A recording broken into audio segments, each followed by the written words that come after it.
엄마는 왜 맨날 남자친구들을 의심부터 하세요? 딸 선영이 화를 내며 소리쳤었죠. 강원도 속초의 한적한 골목길에 자리 잡은 혜정 한복은 이미 20년 넘게 이 동네의 명물이었습니다. 65세의 윤혜정은 오늘도 여느 때처럼 바늘 끝에 온 정성을 쏟아가며 한복 저고리의 섬세한 기선을 다듬고 있었어요. 그런데 오늘은 뭔가 달랐습니다. 딸 선영이 평소보다 화장을 진하게 하고 새 원피스까지 입고 나타났거든요. 엄마, 저 결혼해요. 선영의 말에 혜정의 손이 잠깐 멈췄습니다. 33살이 된 딸이 드디어 좋은 사람을 만났다는 건 기쁜 일이었죠. 하지만 왜인지 가슴 한구석이 답답했어요. 며칠 후 선영이 데려온 남자 최민수를 처음 봤을 때였습니다. 키가 크고 단정한 외모에 공손한 말투까지 겉으로 보기엔 흠잡을 데 없는 사위감이었어요. 그런데 인사를 나누며 악수를 할 때 그의 눈빛이 잠깐 다른 곳을 향하는 걸 혜정은 놓치지 않았습니다. 마치 공방 안을 품정하듯 훑어보는 시선이었어요. 어머니, 정말 멋진 한복들이 많네요. 이 가게 꽤 오래되셨죠? 민수의 질문은 자연스러웠지만 혜정에게는 왜인지 어색하게 들렸습니다. 그리고 그의 손목에 채워진 고급 시계에 새겨진 KD라는 이니셜이 눈에 들어왔어요. KD, 30년 전 자신을 배신했던 동업자의 이름이 김도연이었다는 게 문득 떠올랐습니다. 하지만 그건 너무 오래전 일이고 설마 그런 우연이 있을까 싶어 마음속에만 담아두었어요. 그날 밤 혜정은 잠을 이루지 못했습니다. 젊은 시절 남편의 사업 실패로 모든 걸 잃었던 그 쓰라린 기억이 되살아났거든요. 그때도 믿었던 동업자가 뒤에서 칼을 꽂았었죠. 그 일 이후로 혜정은 사람을 쉽게 믿지 않게 되었고 특히 가족과 관련된 일에서는 더욱 조심스러워졌습니다. 샵 2장 가족 식사 자리에서 민수의 이상한 점들이 하나둘 눈에 띄기 시작했어요. 일주일 후 혜정은 선영과 민수를 집으로 초대해 저녁을 함께 했습니다.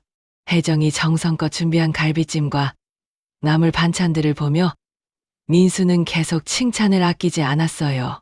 하지만 혜정이 민수 씨는 어떤 일을 하세요? 라고 물었을 때의 반응이 묘했습니다. 아, 저는 사업을 하고 있어요. 주로 부동산 관련 일들을. 민수의 대답은 모호했고 구체적인 설명을 피하는 듯 했어요. 그리고 유독 결혼 얘기만 나오면 서둘러 일정을 정하자고 했습니다. 내년 봄쯤 하면 어떨까요? 너무 늦으면 선영이도 나이가. 이런 식으로 말하는 민수를 보며 채정의 의심은 더 커져갔어요. 왜 이렇게 급하게 서두르는 걸까요? 선영은 민수의 이런 모습들을 전혀 눈치채지 못하고 있었습니다. 오히려 혜정이 계속 질문을 하자 엄마, 왜 이렇게 캐묻듯이 물어보세요? 민수 오빠가 부담스러워할 수도 있어요 라며 불편해했어요.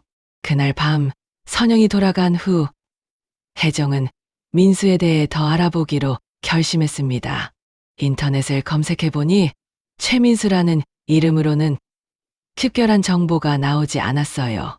사업자 등록이나 회사 정보도 찾을 수 없었습니다. 며칠 뒤 혜정은 오랜 친구인 정말순에게 상황을 털어놓았어요. 말순은 서울에 살면서 여러 업계 사람들과 친분이 있어서 이런 일에는 도움이 될 만했거든요. 혜정아, 내 감이 틀린 적이 언제 있었니? 한번 확실하게 알아보자. 요즘 세상의 사기꾼들이 얼마나 교묘한지 몰라. 말순의 말에 혜정은 마음을 굳혔습니다. 며칠 후 말순에게서 온 전화는 혜정의 불안을 현실로 만들었어요. 혜정아, 큰일 났어. 내가 말한 그 남자, 최민수 맞는 것 같은데. 말순의 목소리에는 심각함이 묻어 있었습니다. 내가 아는 부동산 중개업자한테 물어봤는데 민수가 예전에 서울에서 김도연이라는 사람이 운영하던 고급 카페 투자자였다는 얘기가 있어. 김도연. 그 이름을 듣는 순간 혜정의 온몸에 소름이 돋았어요. 30년 전 자신과 남편을 파산으로 몰아넣었던 바로 그 사람이었거든요. 그 김도연이 그 김도연이야? 혜정의 목소리가 떨렸습니다.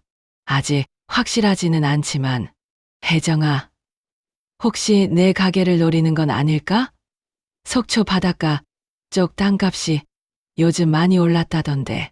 전화를 끊고 나서 혜정은 한참을 멍하니 앉아 있었어요. 과거의 악몽이 다시 되풀이되는 건 아닐까? 이번에는 자신의 딸까지 이용당하는 건 아닐까? 그날 밤 혜정은 결심을 했습니다. 직접 민수의 정체를 확인해 보기로 한 거예요. 하지만 어떻게 해야 할까요? 민수는 이미 혜정을 선영의 어머니로 알고 있어서 함부로 접근할 수는 없었거든요. 며칠 고민 끝에 혜정은 기막힌 아이디어를 떠올렸습니다. 가사도우미로 위장해서 민수의 집에 들어가는 것이었어요. 말순에게 상황을 설명하니 그녀도 적극 찬성했습니다. 그래, 그게 가장 확실한 방법이야. 내가 인력사무소에 아는 사람이 있으니까 연결해 줄게. 혜정은 거울 앞에 서서 자신의 모습을 살펴봤어요. 평소보다 10살은 더 늙어 보이게 변장해야 했습니다. 머리를 짧게 자르고 검은 염색을 하고 허리를 의도적으로 굽히고 다녀야 했어요. 선영이 보면 절대 알아보지 못할 정도로요. 새로운 가사도우미 할머니세요. 이름은 김말자예요. 말순의 연기력은 정말 대단했어요. 일주일 후 혜정은 완전히 다른 사람이 되어 있었습니다. 머리를 짧게 자르고 갈색으로 염색했고 평소보다 더 수수한 옷차림에 안경까지 썼어요. 거울을 봐도 자신인지 알아보기 어려울 정도였습니다. 민수는 말순이 소개하는 김말자를 보며 별다른 의심 없이 받아들였어요. 아, 네.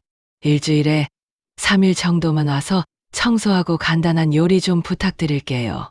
민수의 아파트는 속초에서도 제법 고급스러운 곳에 있었습니다. 25평 정도의 깔끔한 인테리어에 값비싼 가전제품들이 있었어요. 사업을 한다고 했는데 이 정도 생활을 하려면 꽤 성공한 편이어야 했죠. 첫날은 조용히 청소만 했습니다. 민수는 혜정을 거들떠보지도 않았어요. 마치 투명인간 취급하듯 했죠. 이미 혜정에게는 익숙한 일이었어요. 젊은 사람들 중에는 나이 든 분들을 하나의 가구처럼 여기는 경우가 종종 있거든요. 둘째 날, 선영이 찾아왔어요. 혜정은 가슴이 철렁했습니다. 딸에게 들킬까봐 일부러 등을 돌리고 부엌에서 설거지를 하고 있었죠. 오빠, 오늘 저녁은 어떻게 할 거예요? 제가 만들어줄까요? 선영의 밝은 목소리가 들렸습니다. 아니야, 괜찮아. 가사도우미 할머니가 해주실 거야. 민수의 대답을 들으며 혜정은 복잡한 심정이었어요. 딸이 바로 앞에 있는데 이렇게 속이고 있다니. 다행히 선영은 부엌까지 오지 않았고 혜정은 위험한 순간을 넘길 수 있었습니다. 하지만 이런 식으로 계속하기는 어려울 것 같았어요. 셋째 날부터 혜정은 본격적으로 민수의 생활 패턴을 관찰하기 시작했습니다. 그는 주로 오후에 외출해서 저녁 늦게 들어왔어요. 그리고 전화를 받을 때면 항상 다른 방으로 들어가서 낮은 목소리로 통화했습니다. 민수의 진짜 모습이 조금씩 드러나기 시작했어요. 4일째 되던 날, 혜정은 민수의 이중적인 모습을 직접 목격했습니다. 선영이 있을 때는 다정한 연인이었던 그가 혜정에게는 완전히 다른 사람이었거든요. 할머니, 이 컵들 좀 조심히 다뤄요. 하나에 몇십만 원씩 하는 거거든요. 민수가 차가운 목소리로 말했어요. 혜정이 식기를 정리하다가 찻잔을 살짝 건드렸을 때였습니다. 그리고 냉장고 정리할 때 음식들 날짜 좀 확인하고 버리세요. 이상한 냄새 나면 곤란하거든요. 마치 하인을 대하듯 하는 말투였어요. 그런데 1시간 후 선영이 오자 민수는 180도 달라졌습니다. 선영아, 오늘 뭐 먹고 싶어? 내가 맛있는 거 시켜줄게. 상냥하고 다정한 목소리로 변했어요. 며칠 더 지나면서 혜정은 민수의 더 많은 모습들을 보게 되었습니다. 전화 통화를 할 때 자주 나오는 말들이 있었어요. 그 건물 매입건은 어떻게 됐어? 계약서는 준비됐고? 같은 부동산 관련 얘기들이었죠. 그리고 어느 날 결정적인 장면을 목격했습니다. 민수가 혜정에게 무거운 쇼핑백을 들라고 시킨 거예요. 할머니, 이거 안방에 갖다 놓으세요. 조심히 들고요. 비싸니까. 그 쇼핑백에는 명품 가방들이 들어 있었어요.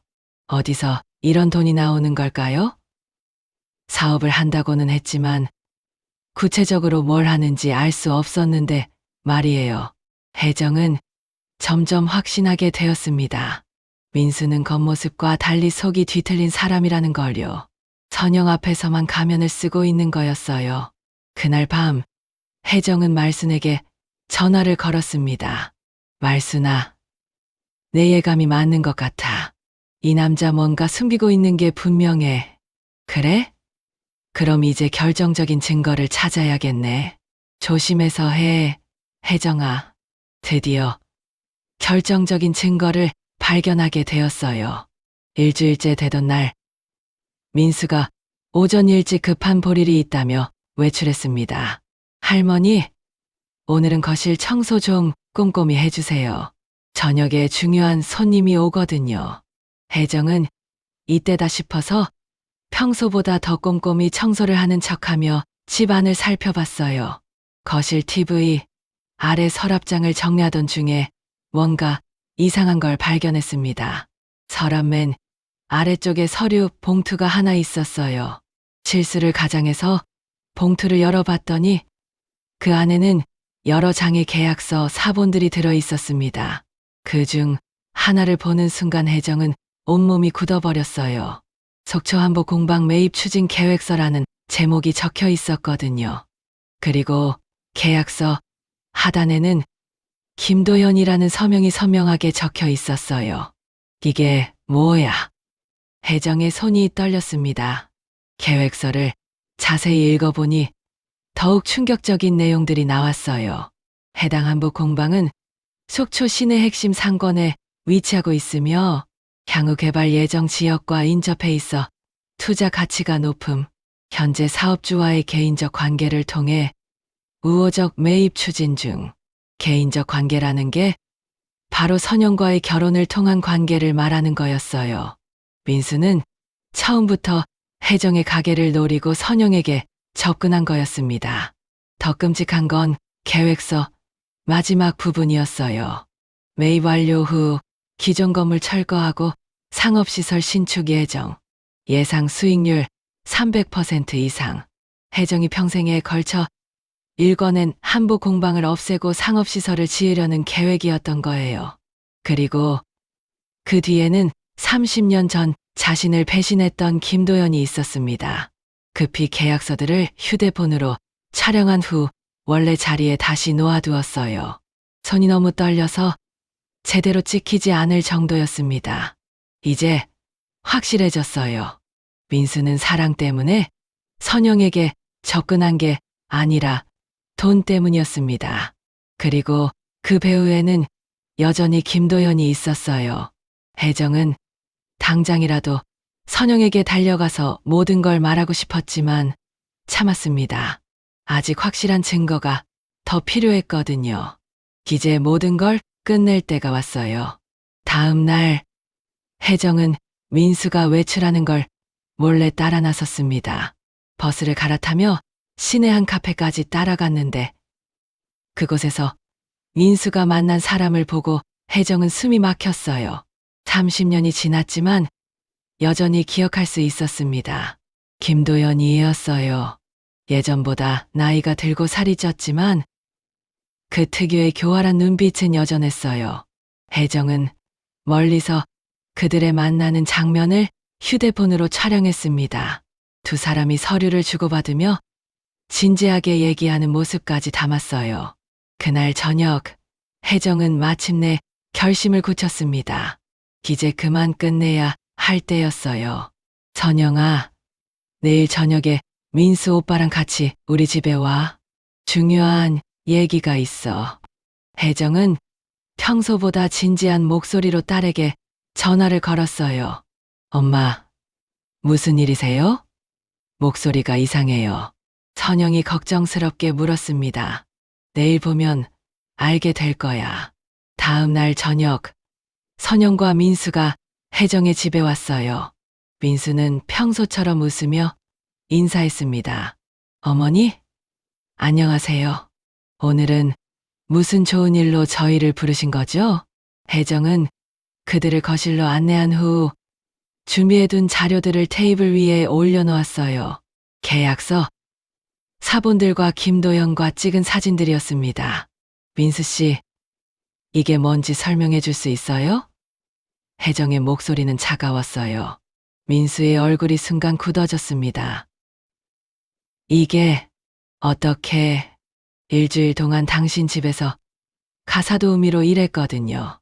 김말자라는 이름으로. 혜정이 안경을 벗으며 말했어요.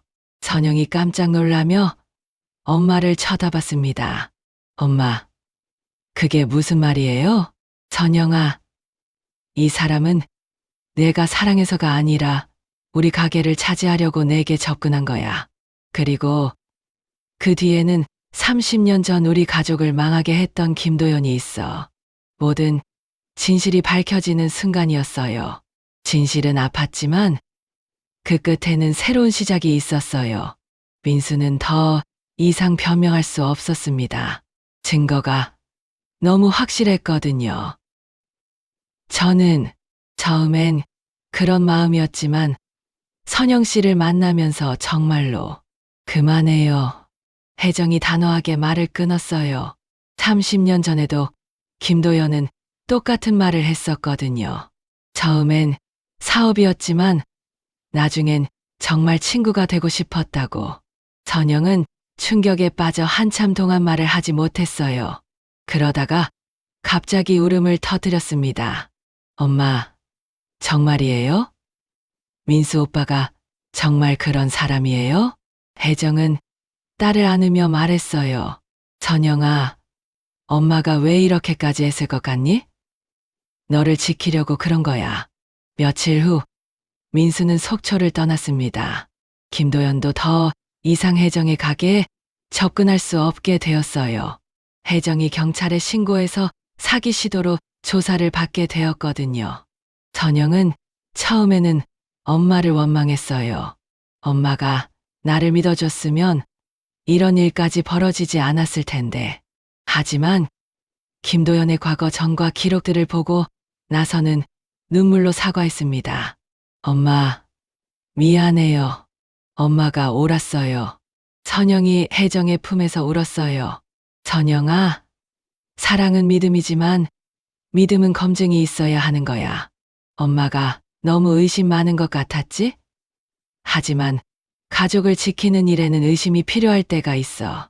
몇 달이 지난 후 혜정의 공방에는 새로운 제자가 들어왔어요. 20대 초반의 밝은 아가씨였는데 한복에 대한 열정이 대단했습니다. 선생님, 이 바느질 방법을 언제쯤 배울 수 있을까요? 제자가 열심히 묻는 모습을 보며 혜정은 웃었어요. 천천히 하는 거야. 바느질은 마음을 담는 일이거든. 급하게 하면 실이 엉키고 옷이 망가져. 창밖으로 보이는 속초 바다가 오늘따라 더 푸르게 보였어요. 혜정은 바늘에 실을 꿰며 생각했습니다.